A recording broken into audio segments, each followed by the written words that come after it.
topic is a tension member in the design of steel structure. Here I am discuss with the limit state method. In this section, they are linear member in which axial forces act causing a elongation. They may fail by rupture at a critical section and due to excessive elongation of plates, and the other section may also fail by the block shear. Actually in a tension member जो भी axial forces लगते हैं वो fail या तो critical section पे bye rupture के through हो जाते हैं, टूट जाते हैं, या बहुत ज़्यादा एलोंगेशन हो जाने के कारण उसमें ब्लॉक शेयर फेलियर हो जाता है. जहाँ पर आपने नट या बोल्ट सेक्शन को टाइट किया है वो सेक्शन मैक्सिमम टेंशन फोर्स जब जनरेट करने लगते हैं तो वहाँ पे ब्लॉक शेयर फेलियर की कैटेगरी बन जाती है. और वो सेक्शन जहाँ पर हमने वेल्डिंग कर रखा है उस केस में हमें rupture at a critical section मिलता है. तो इसकी डिज़ाइनिंग में सबसे पहला सेक्शन आता है ग्रॉस सेक्शन यील्डिंग. इसको रिप्रेजेंट करते हैं TDG. यहाँ पे FY upon gamma M not into AG जो है वो ग्रॉस एरिया है. गामा एम नॉट की वैल्यू जो होती है वो डिफाइंड होती है. गामा एम नॉट को हम लेते हैं 1. पहले तो FY लेते हैं. FY क्या है? FY जो है आपकी स्ट्रेंथ है और गामा एम नॉट को हम लेते हैं 1.1. फिर आता है ब्लॉक शेयर की बात. ब्लॉक शेयर फेल्योर मैंने बताया कि जब बोल्ट सेक्शन को हम ज़्यादा टाइट कर देते हैं तो वो फेल कर जाता है.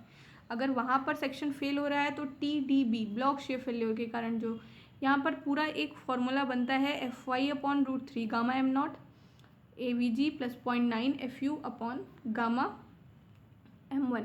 तो गामा एम नॉट को 1.1 और गामा M1 को 1.25 यहाँ पर लिख दे रहे हैं.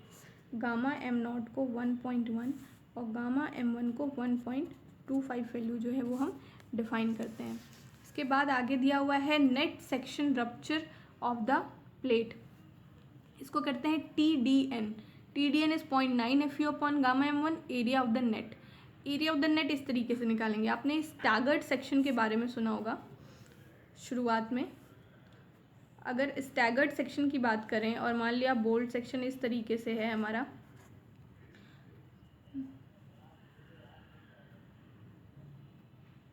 और यही सेक्शन जो है थोड़ा यहाँ पर आ रहा है, तो यहाँ पर हमें 2 सेक्शन मिलते हैं, एक ये और एक ये. इसको 1 मान लीजिए, इसको 2 मान लीजिए. तो ये हो गया हमारा स्टैगर्ड सेक्शन. मतलब कि हमारा जो भी सेक्शन है वो किस तरीके से है. अगर ये सेक्शन ये इस टाइप का जो सेक्शन होता है ये स्टैगर्ड सेक्शन को शो करता है. ये देखिए, ये सेक्शन अगर ऐसा सेक्शन है तो ये स्टैगर्ड सेक्शन को शो करता है. उस केस में हमें क्या है, BTN क्या है, जितने नंबर ऑफ बोल्ट हैं उस एक सेक्शन में. मतलब इस सेक्शन में कितने बोल्ट हैं 1, तो n बराबर 1 रख लेंगे. अब इसी तरीके से अगर दूसरे सेक्शन की बात करते हैं हम तो यहाँ पे 2. तो इस तरीके से हमको एरिया ऑफ द नेट मिलते जाएंगे और हम वैल्यू निकालते जाएंगे. आगे हम यहाँ पर बात कर रहे हैं strength of single angle in rupture. ये देखिए, strength of single angle in rupture की बात करें तो यहाँ पर आपको एक AGO और एक ANC मिल रहा है. AGO का क्या मतलब है? AGO से मतलब है हमारा जो मतलब ऊपर वाला सेक्शन है, मतलब क्या, आउटस्टैंडिंग सेक्शन जो है AGO बता रहा है जो वो है आउटस्टैंडिंग सेक्शन. और जो नीचे वाला सेक्शन है वो कनेक्शन है. ठीक है, वो सेक्शन जो कनेक्टिंग पार्ट को शो कर रहा है वो परपेंडिकुलर डायरेक्शन में है, और जो एक्स एक्सिस के अलोंग है वो क्या है आपका AGO. मतलब क्या, आउटस्टैंडिंग सेक्शन. अगर हम यहाँ से एरिया निकालना चाहें इस सेक्शन का तो देखिएगा, सबसे पहले हम इस सेक्शन की बात करते हैं L1 वाले एरिया की. तो यहाँ पर जो एरिया मिलेगा A1 वो मिलेगा हमको L1 minus T into T. ठीक है, ये तो अगर देखा जाए तो ये क्या है, एक ट्रायंगल है और ये क्या है, एक रेक्टेंगल है, plus 1/2 into T into T, तो ये कितना मिल जाएगा हमको, L1 minus T/2 into T. ठीक है, अब इसी तरीके से अगर दूसरे वाले सेक्शन के लिए भी निकाला जाए तो वो भी यही मिलेगा हमको, L2 हो जाएगा L2 minus T/2 into T. ये हो गया क्या, आपका आउटस्टैंडिंग सेक्शन के लिए। अब अगर इस किसकी बात करते हैं, अगर टोटल ग्रॉस एरिया की बात करते हैं, AG की बात करते हैं, ये हो गया एक आउटस्टैंडिंग और एक क्या हो गया आपका नेट सेक्शन के लिए, या कह लिया जाए कि कनेक्टिंग लेग के लिए। दूसरा क्या मिल गया आपको, AG। AG किसके लिए मिलेगा, जो टोटल ग्रॉस एरिया होगा वो A1 प्लस A2, इसको क्या लिख सकते हैं, L1 plus A1 plus A2, L1 plus L2 minus T into T. ये क्या हो गया आपका टोटल ग्रॉस एरिया। ठीक है, ग्रॉस एरिया मिल गया हमें। अब इसका एक फॉर्मूला बनता है हमारा TDN, net tearing at a net section. ठीक है, tearing at a net section हमको क्या मिलेगा, tearing at a net section हमको मिलेगा 0.9 FU ANC upon gamma M1, पीछे आप पढ़ चुके हैं, प्लस यहाँ पे एक सेक्शन ऐड हो जाता है beta AGO FY upon gamma not. ठीक है, ये वो तरीका है जब हम एंगल इन रप्चर की बात कर रहे हैं, strength of single angle in rupture की बात कर रहे हैं। अब यहाँ से अगर हम देखें तो बीटा की एक वैल्यू मिलती है, बीटा इज इक्वल टू होता है यहाँ पे 1.4 माइनस 0.07। ठीक है, इसके बाद सब मल्टीप्लाई में W/T इंटू मैं यहाँ लिख रही हूँ FY/FU multiplied BS upon LC। ठीक है, तो ये सारी चीज़ें क्या हैं, विड्थ है, लेंथ है, वेट है, थिकनेस है, FU FY है, सारी वैल्यू जो होगी आपको क्वेश्चन में गिवन रहेगी। बस अब एक चीज़ और ध्यान रखना है कि ये जो बीटा का वैल्यू है, यानी कि बीटा, ये जो वैल्यू है ये लेस देन होनी चाहिए 0.9 FU gamma M0 upon gamma M1 FY के, और मोर देन होनी चाहिए 0.7 के। ये मैंने यहाँ पे बता रखा है कि बीटा बराबर क्या है, 1.4 minus 0.07 W/T into FY/FU BS upon LC। उसी तरीके से बीटा की वैल्यू इतनी सॉल्व करने के बाद वो वैल्यू इससे कम और इससे ज़्यादा होनी चाहिए 0.7 से, तो हम क्या करेंगे, angle in rupture find out कर लेंगे। इसके बाद 2 लाइन ऑफ बोल्ट, अगर यही चीज़ अगर क्या है, हम स्टैगर्ड सेक्शन की अगर बात करने लगे, जैसा मैंने बनाया है साइड में 1 और 2 दो सेक्शन की अगर बात करने लगे, तो इस यहाँ पर क्या मिलेगा, एक चीज़ और है, अगर इस तरीके से 2 लाइन बोल्ट की बात हो रही है तो लेंथ ऑफ लेग जो होनी चाहिए, length of 1 minute, length of leg जो होनी चाहिए वो 125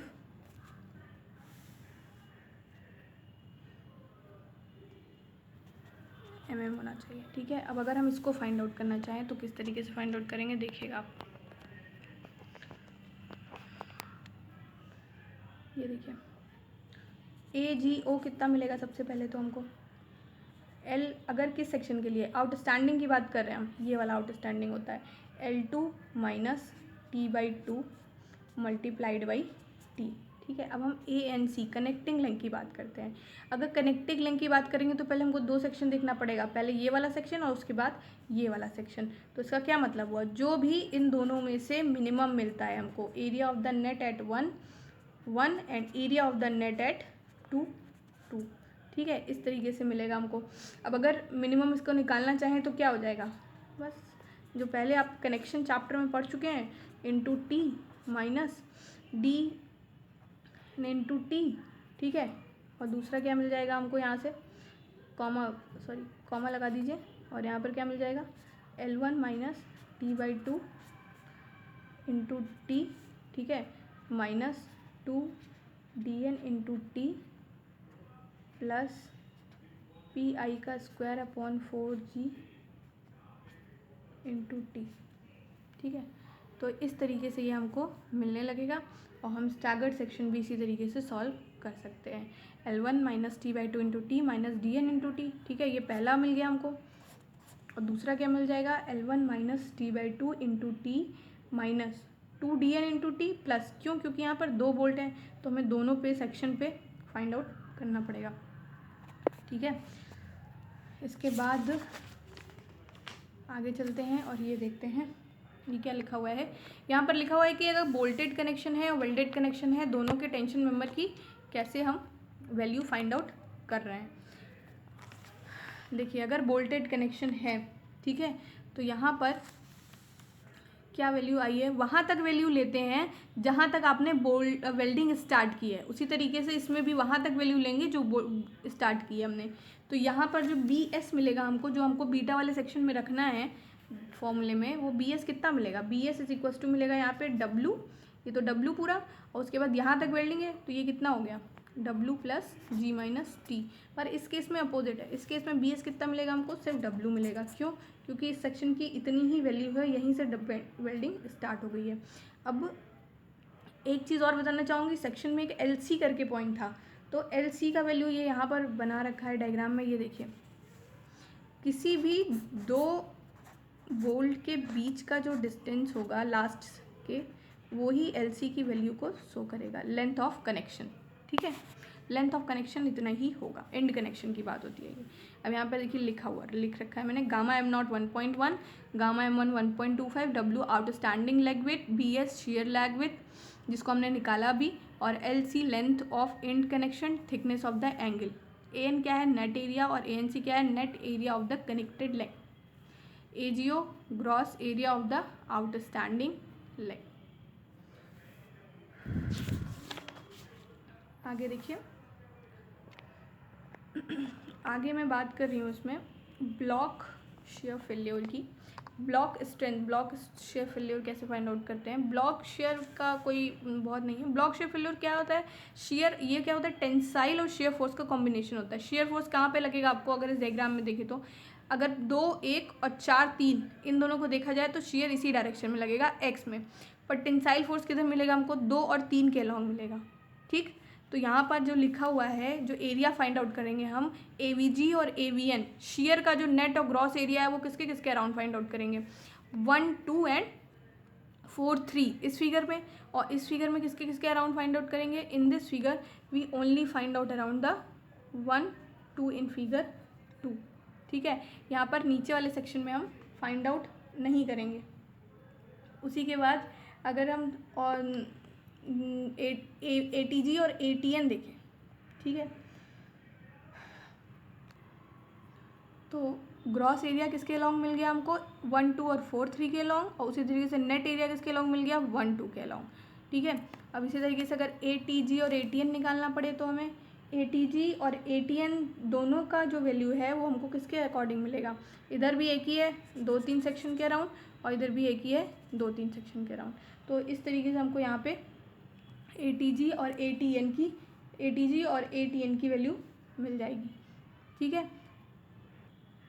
अब इसके लिए अगर हमें फाइंड आउट करना है क्या, TDB अगर फाइंड आउट करना है, ठीक है, TDB अगर फाइंड आउट करना है तो ये वैल्यू हो जाएगी AVG FY upon √3 gamma M not, ठीक है, प्लस करिए 0.9 FU ATN upon gamma M1, ठीक है। और अगर TDB को फाइंड आउट करना है तो क्या कर लेंगे, हमको ये दोनों में से मतलब कोई भी एक तरीका अप्लाई कर सकते हैं। ये क्या होगी, शेयर यील्डिंग हो गई, और ये क्या हो गया, टेंसाइल रप्चर हो गया। उसी तरीके से शेयर रप्चर और plus tensile yielding find out कर सकते हैं, तो दोनों अपोजिट हो जाएगा, 0.9 FU AVN upon √3 gamma M1 हो जाएगा यहाँ पे, फिर plus FY ATG divided by gamma M not. देखिए डिफरेंस क्या है, अगर यहाँ पर देखें तो AVG FY upon √3 gamma M not, 0.9 FU ATN upon gamma M1, ये क्या है, शेयर यील्डिंग और टेंसाइल रप्चर। अब अगर इसको लिखना चाहें दूसरे तरीके से, शेयर रप्चर और टेंसाइल यील्डिंग, तो AVG और AVN का डिफरेंस यहाँ पे हुआ, वहाँ पे ATG और ATN का डिफरेंस हुआ। तो इस तरीके से आप क्या फाइंड आउट कर सकते हैं, इसका स्ट्रेंथ इन ब्लॉक शेयर। ठीक है, अब अगर इसका डिज़ाइन प्रोसेस हम देखें तो डिज़ाइन प्रोसेस में क्या दिखा रहा है, फर्स्टली सबसे पहले क्या, एजी क्या है, ग्रॉस एरिया है। इसको TU भी लिख सकते हैं, PU भी लिख सकते हैं, कहीं कहीं पे PU करके लिखा होता है, तो उस केस में हम क्या लिखेंगे 0.9 FU अपॉन गामा M1, और अगर टेंशन की बात हो रही है तो FY अपॉन गामा M0। ये एरिया नेट भी कहला सकता है, एरिया ग्रॉस भी कहला सकता है। अब increases area net by 20 to 40% to get up area of the gross find out कर लेंगे हम 20 से 40% बढ़ा के। जो भी हमने सेक्शन चूज़ किया है उसमें gross area more than of PU upon FY upon gamma M0 होना चाहिए। Gross section not failed in yielding, इसका यही मतलब हुआ, अगर ये मोर देन है तो। डिज़ाइन कनेक्शन को करिए और फाइंड करिए TDN और TDB। इसका एक हम क्वेश्चन लेंगे तो ये ज़रूर ईजिली हो जाएगा, पर हम एक नोट्स के अकॉर्डिंग आपको ये बताना चाह रहे हैं कि ये एक प्रोसेस है जिससे आप ये फाइंड कर सकते हैं। Check if PU is less than और इक्वल टू TDN तो ओके है, और अगर if PU is less than और इक्वल टू TDB तो ये सही नहीं है। सेक्शन को हमें दोबारा चेंज करना पड़ेगा, थोड़ा बड़ा सेक्शन लेना पड़ेगा, या बोल्ट के अरेंजमेंट को चेंज करना पड़ेगा। Check for maximum slenderness ratio lambda L effective upon R minimum. ये मैं आपको बताना चाहूँगी कि लैम्डा जो है वो रिकमेंडेड है टेंशन कनेक्शन के लिए भी और कंप्रेशन कनेक्शन के लिए भी इन द IS कोड। तो यहाँ पे मैंने सिर्फ और सिर्फ टेंशन के बारे में लिखा है। अगर डेड लोड और इम्पोज लोड है तो 180, अगर स्ट्रेस होता है किसके कारण, due to wind and seismic तो 350, अगर मेंबर हमेशा टेंशन में है तो 400। तो इस तरीके से आप क्वेश्चन में रख सकते हैं। यहाँ पर क्या दिख रहा है आपको, लग एंगल्स की बात हो रही है, LUG।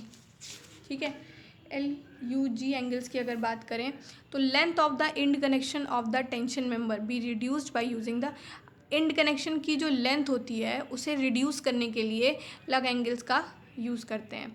ये क्या करता है, बोल्ट्स को सपोर्ट करता है, जहाँ पर हमने वेल्डिंग्स की हैं उसको सपोर्ट करता है, और ये क्या करता है, इंड कनेक्शन की लेंथ को भी कम कर देता है। मतलब बोल्ट के बाद हमको एक्स्ट्रा स्पेस देने की या एक्स्ट्रा लेंथ देने की ज़रूरत नहीं पड़ती है। लग एंगल की भी डिज़ाइनिंग होती है। लग एंगल की डिज़ाइन के लिए मैं आपको ये बताना चाहूँगी कि यहाँ पे डायग्राम में देखिएगा,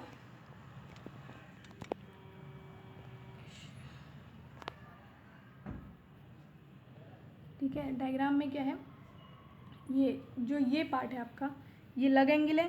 ठीक है, इस लग एंगल की जो वैल्यू होती है वो 1.2 times F force in outstanding होती है। आउटस्टैंडिंग मैंने आपको बता दिया कि आउटस्टैंडिंग क्या है। आउटस्टैंडिंग वाला जो सेक्शन है आपका ये है, और ये कौन सा है आपका सेक्शन, कनेक्शन का है, लेग्स। ठीक है, तो 1.2 ऑफ F आउटस्टैंडिंग हो गया। या सबसे पहले से बात करते हैं, अगर इस बोल्ट, सबसे पहले इस बोल्ट को देखिए, इस बोल्ट पर जो मिलेगा वो कितना मिलेगा हमको, ये पहला नंबर हो गया, ये हो गया F कनेक्टिंग। ठीक है, इसके बाद दूसरे नंबर पे आते हैं। दूसरे नंबर पे क्या है, ये बोल्ट है, इस पर कितना मिलने लगता है हमको 1.4 ऑफ F आउटस्टैंडिंग। ठीक है, इसके बाद तीसरा सेक्शन होता है। तीसरा सेक्शन क्या है, यहाँ पे ये जो है कुछ बोल्ट्स का, ठीक है, इसका कितना मिलने लगता है हमको, ये मिलता है 1.2 ऑफ F आउटस्टैंडिंग। एक्चुअली होता क्या है, जो मेन आउटस्टैंडिंग की वैल्यू होती है उससे 20% ज़्यादा लेना पड़ता है हमको, तो इसलिए ये 1.2 वैल्यू देने लगता है। और जो ये लग एंगल्स की पूरी वैल्यू होती है इसको चौथा मान लीजिए, और ये क्या हो गया 1.2 ऑफ F आउटस्टैंडिंग। इसी तरीके से अगर ये वाला सेक्शन देखा जाए जिसमें दोनों साइड लग एंगल्स दिए हुए हैं, तो यहाँ पर कितना हो जाता है, यहाँ पर ये क्या हो गया, F कनेक्टिंग हो गया। ठीक है, ये F कनेक्टिंग हो गया, और यहाँ पर अगर इसका डायग्राम बनाएं तो हमें क्या मिलेगा, ये देखिए, थोड़ा सा गड़बड़ है ये, पर ठीक है, ये आउटस्टैंडिंग हो गए दोनों, और ये क्या हो गई, कनेक्टिंग लेग हो गए। ठीक है, तो यहाँ पर जो वैल्यू मिलेगी हमको, ये लग एंगल के लिए कितनी मिलेगी हमको 1.1 F आउटस्टैंडिंग मिलेगी। उसी तरीके से इस बोल्ट पे कितनी मिलेगी 1.1 F, इसको 10% बढ़ाते हैं इसलिए ये ऐसी वैल्यू है। और उसके बाद इस सेक्शन की कितनी मिलेगी 1.2 ऑफ F आउटस्टैंडिंग। तो यहाँ पर 3 और ये एक चौथा इसका सेक्शन का इस तरीके से मिलता है, और जो वैल्यू इधर मिली है वही वैल्यू हम नीचे वाले सेक्शन के लिए भी लेंगे। तो 1.1 एफ आउटस्टैंडिंग और 1.2, पर इसमें क्या होता है, जो ये वाला सेक्शन होता है, बोल्ट वाला सेक्शन होता है, ये 1.2 जो बोल्ट पर एफ आउटस्टैंडिंग है उसका भी 20% लेना पड़ता है, तो ये 1.4 आउटस्टैंडिंग हो जाता है। तो द स्ट्रेंथ ऑफ द लग angles and the faster connecting leg angle to the gusset plate should be at least 20% more than the force in outstanding leg। ये लाइन याद रखिए, हमेशा आउटस्टैंडिंग लेग से 20% ज़्यादा रखनी पड़ती है हमको। तो वहाँ पर हम लग एंगल की इस तरीके से डिज़ाइन करते हैं। अगर हम इसके लिए एक क्वेश्चन देख लें तो ये ज़्यादा बेटर होगा।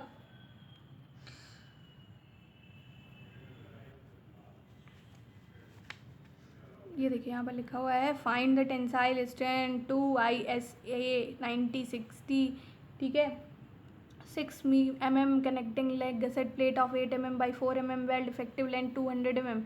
ठीक, ये डायग्राम बना हुआ है 90 mm का ये सेक्शन है। एक्चुअली ये सेक्शन मैंने इसलिए लिया है वेल्डिंग का, ये बोल्ट कनेक्शन के लिए भी आता है, पर आज हम यहाँ पर एक वेल्डिंग कनेक्शन का एग्जाम्पल ले लेते हैं।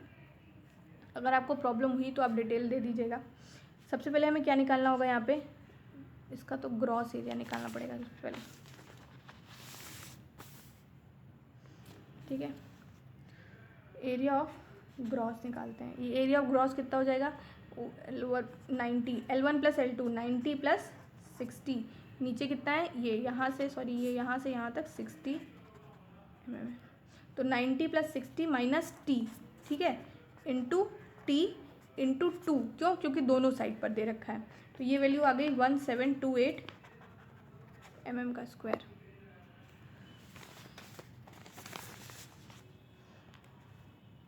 अब हमें क्या निकालना है, ANC कितना आएगा हमारा 90 T - L - T/2 6/2 into 6 into 2 times, ठीक है। ये आ गया हमारा 1044 mm का स्क्वायर।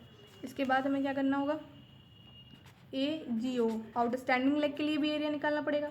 तो 60 - 6/2, ये सब पीछे मैंने निकाल रखा है जो भी मैंने आपको थ्योरी में बताया, ठीक है। ये आ गया 684 mm का स्क्वायर, ठीक है।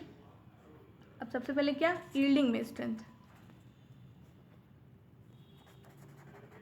यील्डिंग में स्ट्रेंथ चेक करेंगे। यील्डिंग में स्ट्रेंथ कितनी हो जाएगी, TDG बराबर AgFy/γm0, ठीक है।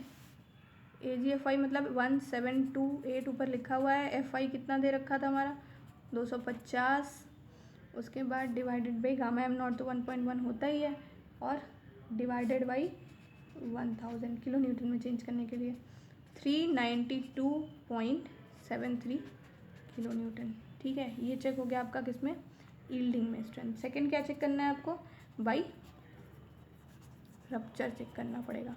जब रप्चर की बारी आती है तो रप्चर के लिए कितना हो जाएगा, सबसे पहले हमको TDN निकालना पड़ेगा। TDN आप कैसे निकालेंगे, 0.9 FuAnc/γm1 प्लस बीटा AgOFy/γm0, ठीक है। ये निकालेंगे। अब यहाँ से मैंने बीटा भी बता रखा था, बीटा जब सॉल्व करेंगे उस प्रोसेस से 1.4 - 0.076 तो इंटू 60/6 गुणे अब 250 FuFy 410 गुणे 60/200, ठीक है। ये हमने रखा, और ये हमारा आ रहा है 1.26 सॉल्व करने पे। जब ये 1.26 आ रहा है तो इसको क्या करेंगे, हम चेक कर लेंगे कि ये बीटा इज़ मोर देन 0.7 होना चाहिए, ये तो सही है, और बीटा इज़ लेस देन होना चाहिए FuΓm0/Fy/γm1, इससे कम होना चाहिए। तो इसको सॉल्व करने पे कितना आएगा 1.4, तो इट्स राइट 1.4 से कम है, इससे ज़्यादा है, तो ले लीजिए बीटा की वैल्यू कितनी 1.26।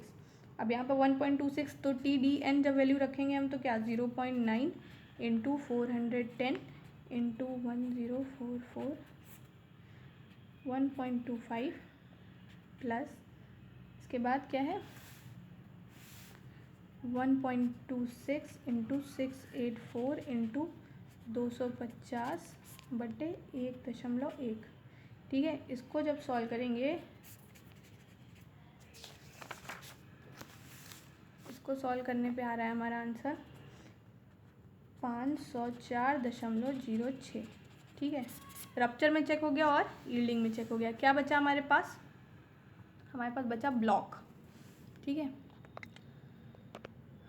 अब किस में हमें चेक करना है? ब्लॉक में। तो जब हमें ब्लॉक शेयर की बात आती है तो सबसे पहले AVG और AVN दोनों इक्वल होगा यहाँ पे। क्यों? क्योंकि वेल्डिंग का केस है और यहाँ पर कोई भी बोल्ट कनेक्शन नहीं दे रखा है, तो जो नेट सेक्शन है शेयर का दोनों सेम होगा। इसको सॉल्व करने पे 2 टाइम्स ले लीजिए क्योंकि दो तरफ है। 200 गुणे 2 गुणे 4 गुणे 0.7। 0.7 क्यों लिया हमने? क्योंकि K का वैल्यू होता है ये 0.7। और 200 गुणे 2 गुणे 4 इसलिए लिया क्योंकि 200 क्या है हमारे पास यहाँ पर इस सेक्शन में, इस सेक्शन में ये देखिए यहाँ पे इफेक्टिव लेंथ कितनी है? 200 mm है। तो अगर यहाँ पर हम डायग्राम बनाएं इसका, तो ये देखिए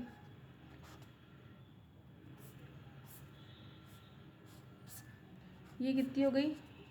200 हो गई। और ये कितनी दे रखी है? 90 दे रखी है। ठीक है, 200 गुणे और 2 4 क्या है उसकी थिकनेस हो गई, और 0.7 हमने बता दिया K का वैल्यू है। इसी तरीके से क्या निकालेंगे हम? टेंशन में भी निकालेंगे ATN और ATG। ATN ATG निकालेंगे तो कितना आएगा? 2 गुणे हमको ऐसे लेना पड़ेगा परपेंडिकुलर, 90 गुणे 4 गुणे 0.7। ये किसके लिए हो गया? वेल्डिंग के लिए। तो इसका वैल्यू कुछ आएगा, इसका वैल्यू कुछ आएगा।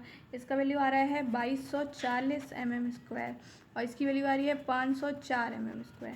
ठीक है, तो यील्डिंग एंड टेंशन रप्चर। अब यहाँ पे भी हमको TDB1 निकालना पड़ेगा। जैसे पहले निकाला, मैंने बताया कि दोनों निकालना पड़ता है, या एक कोई निकाल सकते हैं, दोनों निकाल कर चेक कर लेते हैं। ठीक है, दोनों में से दोनों में से जो भी सेक्शन है उसमें से कोई एक ले लेंगे, जो भी मिनिमम निकलेगा हमको।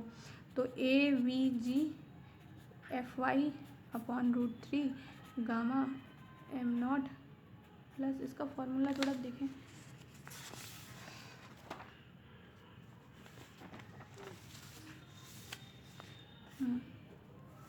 Plus 0.9 ATN FY on gamma m1। ठीक है, इसको जो हमने सॉल्व किया 2240 गुणे 250/√3 गुणे 1.1 प्लस 0.9 इंटू 504 गुणे 410/1.2।